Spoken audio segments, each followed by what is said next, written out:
quiero mostrarles todas las facetas que el gran arte abarca, porque son facetas entre sí, obviamente, contradictorias. Aquí tenemos las expresiones faciales de Adán a la izquierda y Eva a la derecha. Ustedes ven, Adán está con la boca abierta en una pose de sorpresa ante la belleza de Eva y ante la propuesta que le hace Eva de probar del árbol del bien y del mal.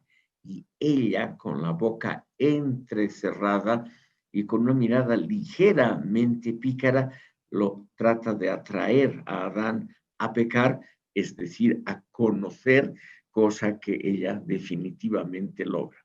Aquí vemos otra perspectiva de la misma pintura.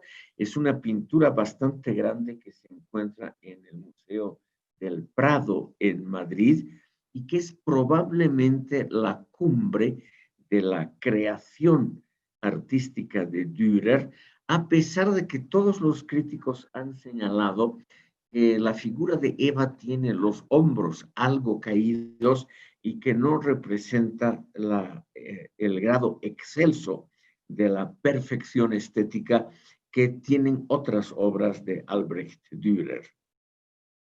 El estimado público no era justamente un hombre modesto.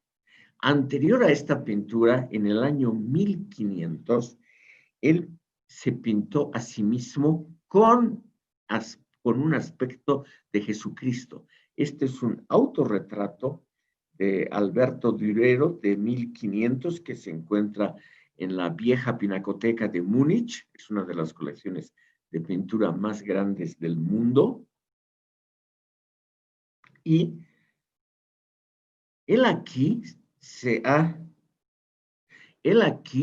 mostrado como Jesucristo, dando a entender que un ser humano, puede tener puede revestirse de todas las expresiones exteriores que uno considere conveniente. Se lo ha criticado porque esto es obviamente una forma de vanidad, una forma de autoexaltación, o sea, un simple pintor de esa época exaltado a una figura prácticamente religiosa, pero Durero tenía una respuesta ante el tribunal eclesiástico que los desarmó a todos. Esa era su simple apariencia exterior, y si Dios le había dado esa experiencia, era por algo y no podía ser modificado. Vean ustedes un instante, porque eso nos ayuda a pensar en lo mismo que deben estar reflexionando algunos de ustedes, esa idea hegeliana de que el ser humano es muy similar a Dios y que de Dios nos separa solamente el hecho de que somos mortales. Algo así ha pensado Dürer.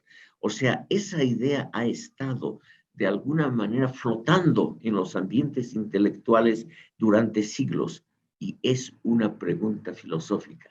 El ser humano que piensa, nosotros, los filósofos, por excelencia, nosotros los que llevamos la reflexión hasta la última consecuencia, nosotros que pensamos en todas las posibles probabilidades de un pensamiento, nosotros realmente tenemos un soplo divino en nuestro interior. Y ese soplo divino, que es el que nos lleva, por un lado, al pensamiento filosófico más importante y por otro, a las creaciones estéticas más excelsas, ese soplo divino es el que nosotros sentimos cuando admiramos lo bello. Es la explicación que dio Dürer. O sea, cuando él mismo miraba su propio retrato hecho con tanta perfección técnica, es que él se decía a sí mismo que no había límites para el perfeccionamiento humano. Esa idea, estimado público, es una idea que no solo la han reflexionado, pensado filósofos, sino también artistas en el idioma propio de ellos, es decir, por medio de la creación de imágenes. En, en esos años tempranos del Renacimiento viene la exaltación de lo sensual. Estimado público, permítanme unas palabras sobre esa exaltación de lo sensual que de ninguna manera está reñida con el pensamiento reflexivo y racionalista, de ninguna manera.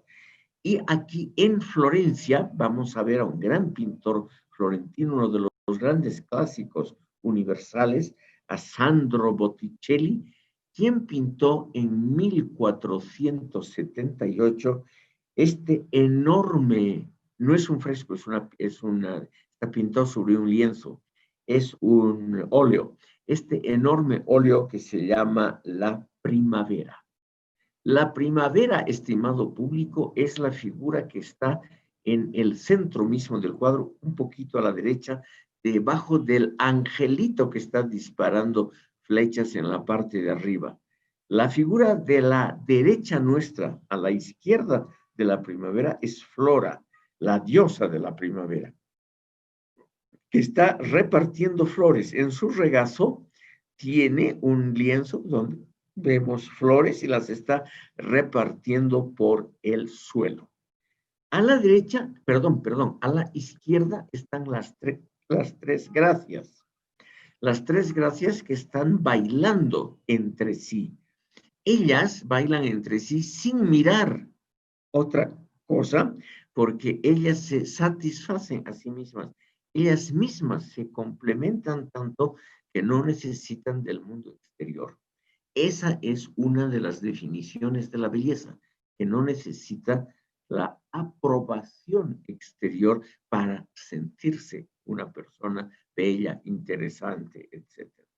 A la extrema izquierda está el dios Mercurio, el dios de los mensajes y al mismo tiempo del comercio. Se lo reconoce por las pequeñas alas que tiene en sus botas y él está señalando los frutos de la tierra. Es un árbol que parece una naranja.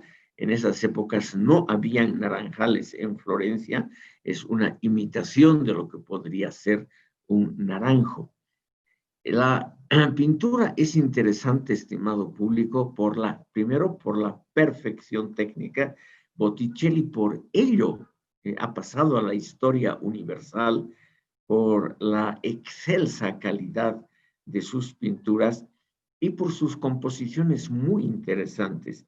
En 1478, cuando se pintó esta pintura, lo usual era, más o menos el 99% de las obras eran o retratos de algunos poderosos o, en su mayoría, obras religiosas.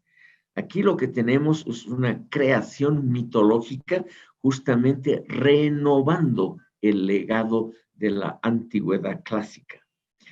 Son evidentemente también dioses, se puede, como está Mercurio y está Flora, la diosa de la primavera, se puede arguir contra lo que acabo de decir, que es una pintura en el fondo religiosa, solo que esta vez atañe a la antigua teología griega. Pero en la época de Botticelli todo eso ya había pasado a la historia.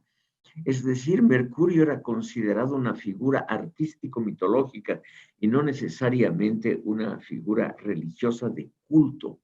Por lo tanto, esta figura, como el propio Botticelli nos ha señalado, él mismo él mismo ha creído que es una de las primeras pinturas no religiosas hechas a propósito como tales.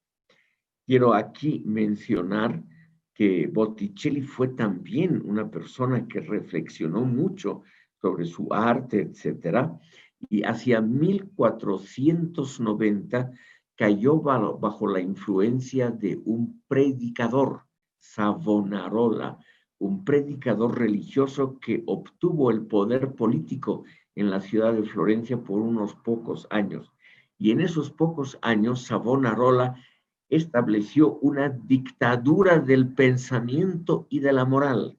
Convenció a la mayoría de los ciudadanos de Florencia que hay que dedicarse al arrepentimiento, a pedir perdón por los muchos pecados. Él era un pietista, un puritano, y él justamente estaba escandalizado frente a estas exposiciones estéticas de la belleza femenina como en este cuadro. Él predicó en las iglesias contra el arte, contra los artistas, y lo convenció Botticelli. Botticelli llevó sus pinturas, por suerte la población le impidió, a una pira ardiente en el centro de Florencia para quemar, para destruir estas obras que representaban el pecado, la lujuria, los placeres de la carne y las maravillas sensuales. Por suerte, los ciudadanos de Florencia lograron impedir que estas obras fueran pasto de las llamas.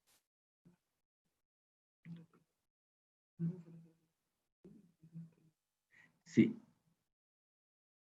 Vamos a, como son casi los 40 minutos, estimado público, vamos a hacer esta mini pausa debido a los 40 minutos en los cuales se corta este sistema Zoom y vamos a entrar inmediatamente después. Les ruego repetir esa operación.